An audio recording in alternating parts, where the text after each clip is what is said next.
This Danish braid has been made with our Dawn Danish dough slab, which is much larger than the sheet you're seeing in front of you. What we've done is we'll take one of the dough slabs out of the case and retard it overnight. The next day, when it's cool but not frozen, we sheet it down. This little sheet in front of me has been taken down to 1/8 of an inch, and it's 12 inches by 15 inches.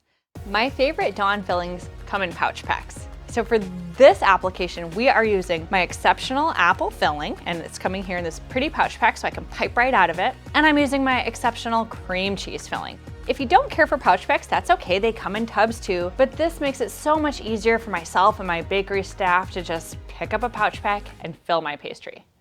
After the Danish is made up, we're going to top it with my Dawn Exceptional Streusel. This consistent product looks and tastes great and bakes the same every time.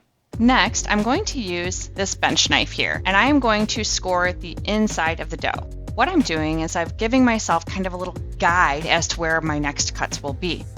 After that, I'm going to use the bench knife to kind of cut what looks like arrows on a fletching, and basically they're strips that are going to become the braid.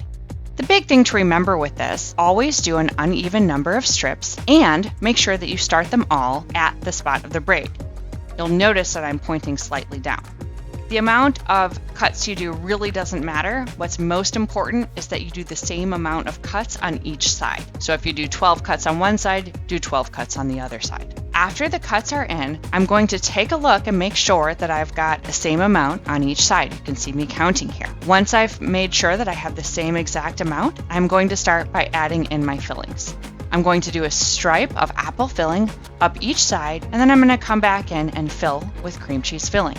Once the filling's in, I've got to make the shape of the braid. So I am going to start using the bottom edge and kind of point them away from myself. This seems like a really simple step, but it's actually really important. Next, I'm going to start the braid. I'm going to take the top edge and fold it in towards myself. I'm going to take each piece and gently press it over the other piece. It's important at this point that you simply lay the pieces on top of each other without pulling, because there's got to be room for the dough to proof. If the edges are a little too far, tuck them underneath.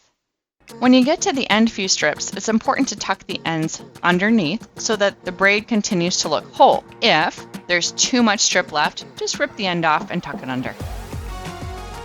Now I'm going to egg wash the Danish. As you egg wash, it's a very specific technique where we're going to move along with the shape of the dough. So we're going to brush one side in its entirety, moving in one direction, and then when it makes sense, the other direction. If you notice the egg wash start to pool on the pan underneath, stop, draw the brush through it, and bring it back up onto the pastry. This will ensure that there is not textural issues and your pastry will look beautiful.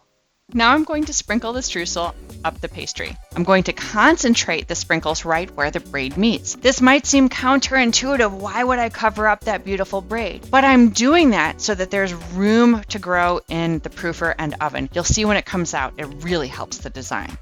So you can see this apple cheese Danish has been proofed and baked. It's still just a touch warm. It's cool enough that I can go ahead and drizzle it. So some Danish, when they come out of the oven, we hit them with a glaze. Because we use the streusel here, we do not need a glaze. We're just gonna use it as is. And you can see how, remember I talked about the braid was gonna open up right here and the streusel was gonna be light right on here, and that's exactly what we got. It's gorgeous. So the only other thing this pastry needs is a drizzle of my Dawn Exceptional white flat icing. And just like everything else, you take it past the edge. We'll give this just a few moments to set up, and this is ready to go in your bakery case.